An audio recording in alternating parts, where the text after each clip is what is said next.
Oi, pessoal. Hoje nós vamos dar continuidade aqui às nossas aulas sobre ordenação de vetores e na aula de hoje nós vamos aprender o Quicksort. O Quicksort ele é um algoritmo muito eficiente para a ordenação de vetores e ele usa uma estratégia de divisão e conquista para ordenar. Essa estratégia consiste em dividir os vetores, em dividir nosso problema grande em problemas menores e resolver cada probleminha para, no final, resolver os problemas maiores e ter o vetor ordenado. Então, o que ele vai fazer é basicamente dividir o nosso vetor várias vezes e reorganizar ele de forma ordenada. Eu separei aqui uma animação para a gente ver. Ele pode ser dividido basicamente em três etapas. A primeira etapa é escolher um pivô, que vai ser o primeiro elemento que nós vamos colocar na posição correta.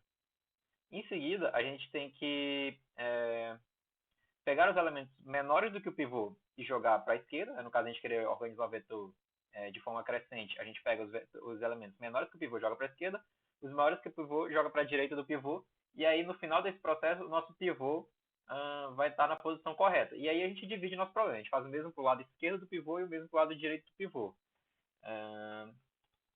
Então eu vou rodar essa animação aqui rapidinho para a gente entender como é que isso funciona passo a passo. O primeiro passo é selecionar o pivô. Então aqui ó, ele selecionou o 3. O 3 é o pivô. E agora o que ele tem que fazer? Ele tem que pegar os elementos maiores que o pivô e jogar para a direita, e os elementos menores que o pivô e jogar para a esquerda. E existem algumas formas de fazer isso.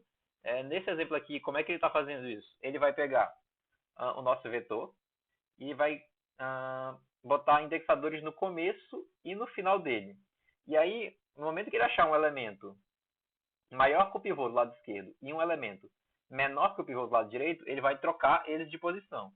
Então, se a gente continuar aqui, ó, já vê que ele vai começar selecionando um indexador no início do vetor, um índice aqui no final do vetor, e aí ele vai ver, esse aqui é maior que o nosso pivô? Se sim, ele vai trocar com esse daqui, se caso esse aqui seja menor. Ó, veja, o 4 aqui, no caso, ele não é menor que o 3. Então, o que ele vai fazer? Ele vai para o próximo. Ele vai andar aqui até o 2. O 6 não andou, porque ele já é maior que o 3, ou seja, ele já precisa trocar de posição. Então, ele vai esperar aqui até que ele ache um elemento desse lado aqui para trocar de posição. Agora, o 2, ele é menor que o 3, ou seja, ele precisa trocar de posição.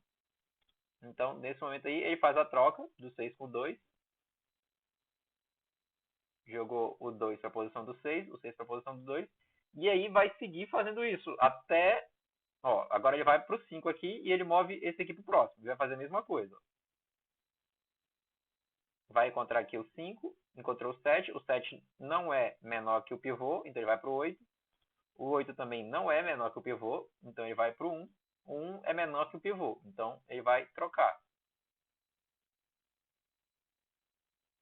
Trocou. Nesse exemplo aí que a gente viu, por coincidência, o pivô já estava na posição correta. Então, a única coisa que ele fez foi reorganizar o vetor, para jogar os menores do lado esquerdo e os maiores para o lado direito. Mas nem sempre o pivô vai estar na posição certa, né? Quase nunca ele vai estar na posição correta, na verdade. Então é por isso que a gente não pega somente os elementos menores e os elementos maiores. A gente pega o maior igual aqui e o menor igual aqui. Porque caso ele chegue no pivô e o pivô não esteja na posição correta, ele vai continuar trocando. E aí no final a gente vai ter o pivô na posição correta. Se a gente continuar a animação aqui, isso vai acontecer mais no exemplo, mas primeiro a gente vai implementar esses dois primeiros passos de pegar o pivô e botar ele na posição correta, e depois a gente dá sequência com o restante da grande. Então vamos dividir por etapas, que aí eu acho que facilita o entendimento. Vamos lá.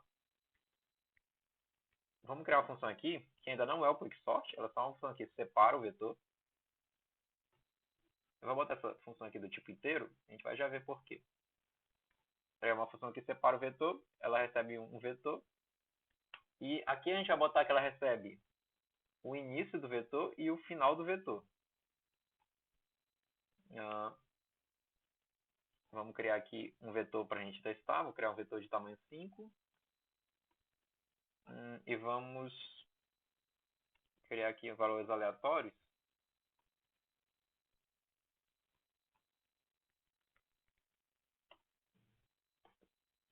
Para a gente testar a nossa função. Beleza. Então a gente vai chamar aqui a função separa, mandando o nosso vetor. O início dele é a posição 0. E o final dele é a posição 4, né? Ele é um vetor de 5 posições, então o final é a posição 4. Ok. Agora, como que a gente implementa essa função? Existem diferentes formas de implementar. Eu vou usar aqui, eu acho que é a mais comum de a gente ver em algoritmos na internet. A gente vai precisar de dois índices, né? Vou usar aqui o i e o j. O i a gente vai usar para percorrer o vetor do início e o j a gente vai usar para percorrer o vetor do final.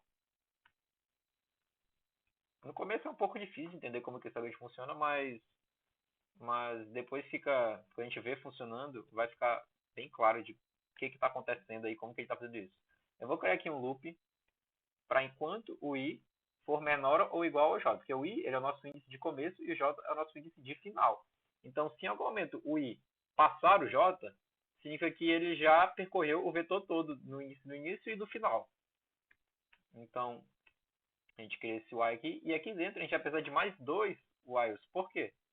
Um while vai ser o que vai andar da esquerda para a direita e o outro vai andar da direita para a esquerda. Então, aqui a gente precisa inicializar nosso i com o início, ele vai começar na posição 0, e a gente precisa inicializar nosso j aqui com o fim, ele vai começar da posição 4. E aí, qual é o primeiro passo? Outra coisa que a gente esqueceu aqui é o primeiro passo do algoritmo, que é encontrar o pivô, né? Vou botar aqui numa linha separada. O nosso pivô, ele pode ser qualquer elemento, mas o mais comum, a gente pode pegar o pivô para ser o primeiro elemento, o último elemento, mas o mais comum é a gente pegar o elemento do meio mesmo, porque a chance de já estar na posição correta e precisar fazer menos trocas é maior. Então, a gente pega aqui que o nosso pivô, ele vai ser v de início mais fim dividido por 2. A gente bota um parênteses aqui. Então, aqui no nosso exemplo, ó, o início é 0, o fim é 4. Então, vai ser 4 dividido por 2, vai ser o elemento da posição 2. Ou seja, vai ser 0, 1, 2, vai ser o elemento 0, vai ser o nosso pivô, que é exatamente o meio do vetor. Então, agora que a gente tem nosso pivô e nossos índices aqui já estão na primeira e na última posição, o que a gente tem que fazer? A gente vai ter que encontrar o primeiro elemento na posição incorreta, ou seja, a gente vai ter que ver se v de i, que é o nosso índice que percorre o começo do vetor, se ele for menor que o nosso pivô, significa que ele está na posição correta, né? Então, o que acontece? A gente vai para o próximo. Se por acaso o nosso v de i for maior ou igual ao pivô, ele vai sair desse while com o valor do elemento que ele tem que trocar. E a mesma coisa a gente vai fazer para o j. A única diferença é que a gente vai inverter esse sinal aqui, a gente vai ver se ele é maior que o pivô. Se ele for maior que o pivô, significa que ele já está na posição correta. Então, a gente, em vez de incrementar, a gente decrementa ele para ver se para comparar com o próximo. E outra coisa que é importante checar também é se ele não vai passar o nosso limite, né? Ou seja, o i sempre tem que ser menor que o fim, né? Porque se ele passar o fim, por exemplo, se o i chegar em 5, a gente não tem o v de 5, né? O nosso v só vai até a posição 4. Então a gente sempre tem que fazer essa validação aqui também. Se ele passar isso aí é porque não tem mais nenhum elemento que precisa ser trocado. E aqui a gente vai ver se, enquanto ele for maior que o início, né? Ele nunca pode ser menor que o início, porque senão ele vai pegar novamente um elemento que não existe no vetor. E por fim, quando ele finalmente encontrar elementos para trocar, a gente faz a troca. Só que a gente vai fazer isso aqui dentro de um if. Por quê? Porque a gente tem que ver se o nosso i ele é menor que o j antes. Porque caso ele seja maior que o j, significa que ele já ultrapassou o pivô. Então, a gente vai precisar de uma variável auxiliar aqui. Vou declarar numa linha diferente também aqui. Que vai ser a variável que a gente vai usar para fazer a troca. Então, esse código aqui vocês já viram várias vezes. Então, a gente vai fazer aqui um auxiliar recebe v de i. O v de i recebe v de j. E, por fim, o v de j recebe a nossa variável auxiliar. E a gente fez a troca, e depois que a gente faz a troca, não tem sentido manter o I e o J na mesma posição, né? Eles já foram trocados, então eles já estão no seu lugar certo, né? Já estão do lado certo. Então, a gente incrementa o I e decrementa o J. Então, isso aí foi as duas primeiras etapas, né? De encontrar o pivô e jogar os elementos menores que o pivô para um lado e os maiores que o pivô para o outro. É um pouquinho complicado de entender, então a gente vai executar aqui passo a passo para ver as trocas acontecendo. Vou botar um ponto e vírgula aqui. Vou dar um zoom também. Vou executar passo a passo para a gente ver as trocas acontecendo e tentar entender melhor o que aconteceu.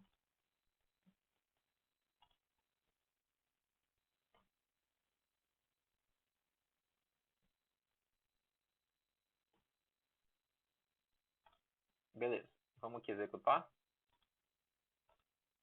Ele chamou a nossa função separa. O vetor é esse aqui, 43012. O nosso I recebeu 0 e o nosso J recebeu 4, que é o fim. Ele setou nosso pivô, que é o elemento do meio aqui, ó, o 0. E agora ele vai encontrar os elementos para trocar.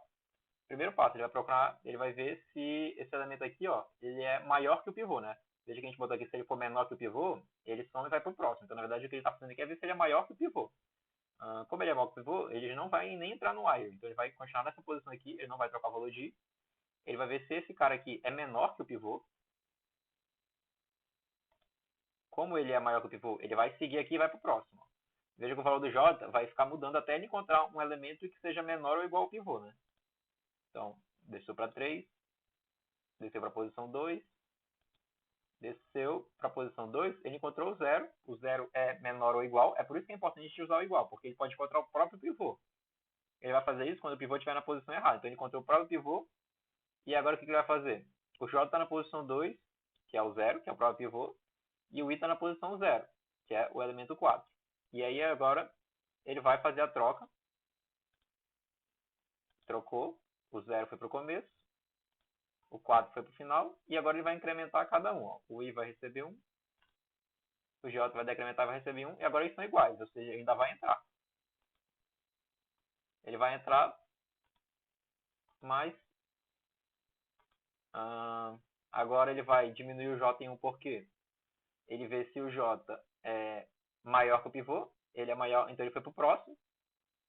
E agora o pivô é 0. Ó.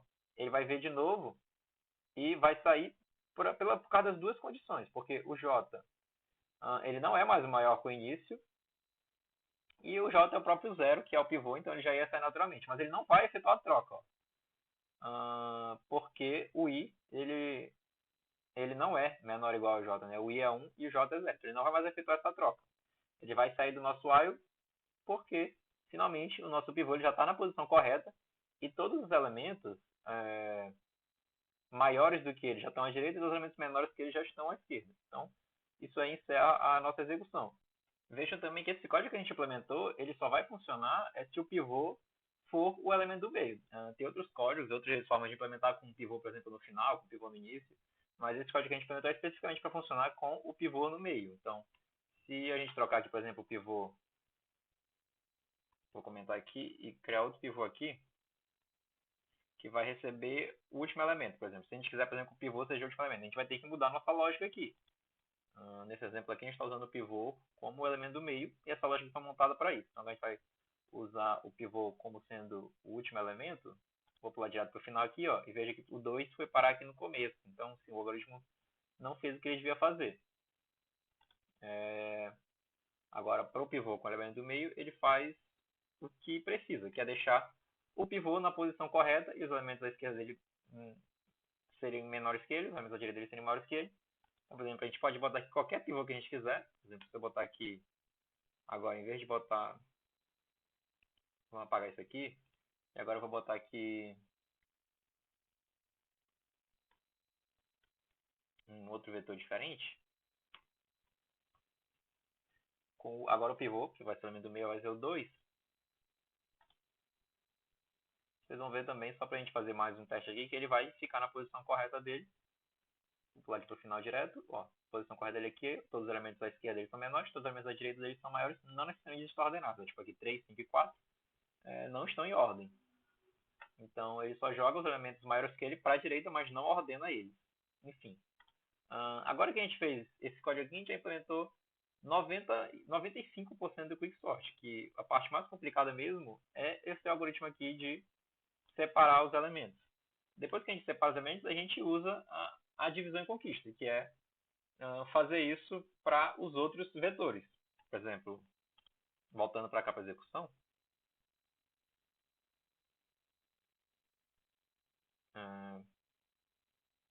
veja que aqui agora a gente tem o nosso vetor com o pivô na posição correta, então a gente já sabe que essa está na posição correta, e a gente precisa executar esse mesmo código para os outros dois vetores que a gente tem agora do lado direito aqui e do lado esquerdo aqui. E a gente fazendo isso repetidas vezes, no final das contas a gente vai ter um vetor ordenado. Então, basta chamar recursivamente essa função. Então, como é que a gente faz a chamada recursiva? Se a gente executar aqui de novo, ó, vamos observar uma coisa importante, detalhe importante. Vou esperar ele executar, ó.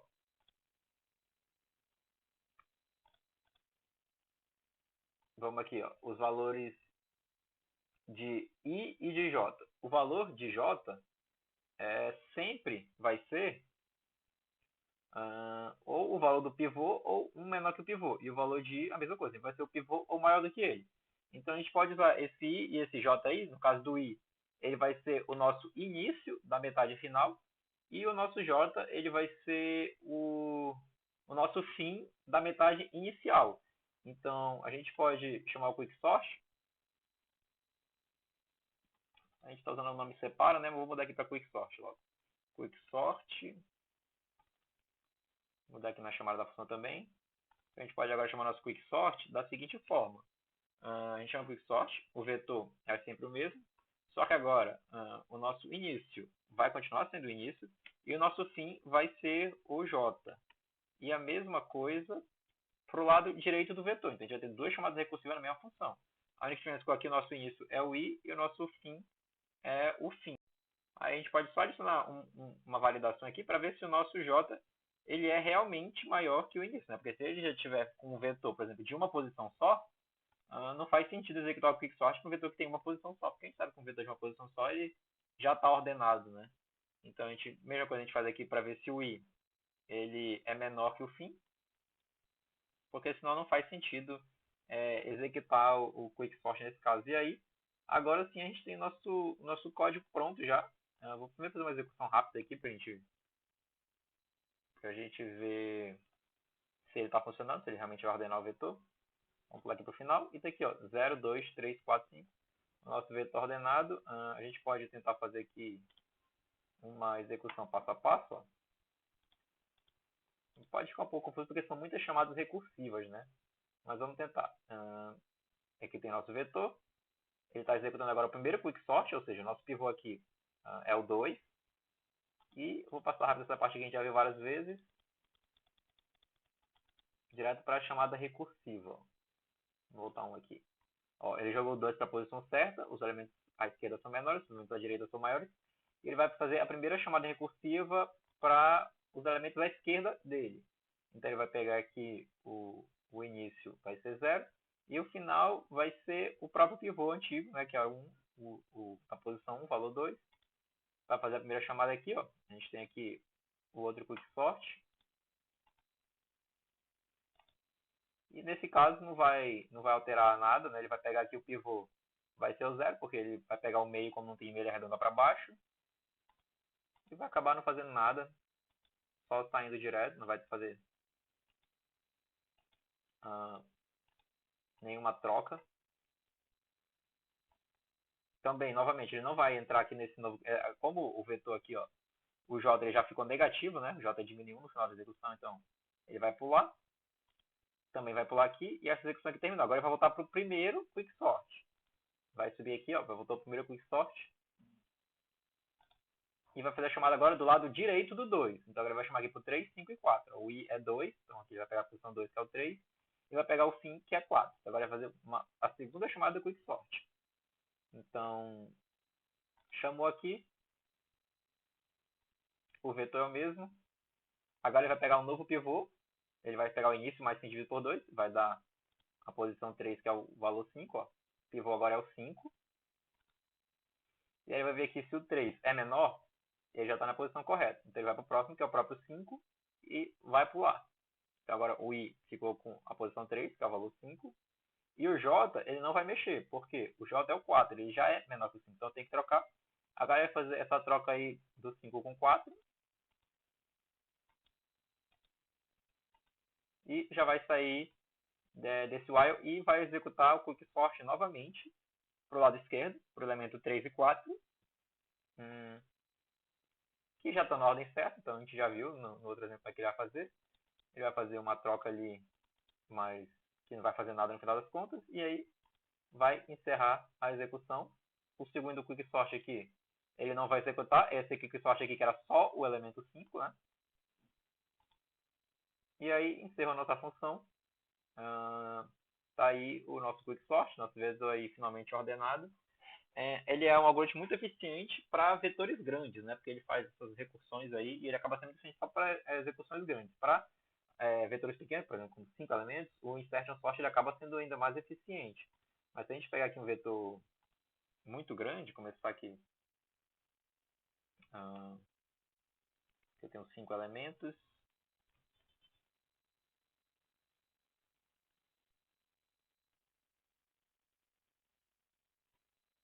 aí acho que eu botei 15 elementos, vou botar com a nossa assim aqui para ser 14, né? Quanto mais a gente aumentar esse vetor, mais vai fazer sentido usar o quicksort. Então, se a gente tivesse, por exemplo, um vetor com 1000 ou 1 milhão de elementos, aí sim o quicksort faria mais sentido. Vamos esperar ele executar só para a gente ver ele funcionando aí para um vetor grande. Vou pular para o final da execução aqui. E aí a gente tem aqui nosso vetor ordenadinho, certinho. Então, esse aí é o quicksort. Ele é um algoritmo um pouquinho difícil de entender. Tem várias formas de implementar, principalmente essa parte aqui de separar, né? Então a gente vai encerrar essa aula por aqui e até o próximo vídeo.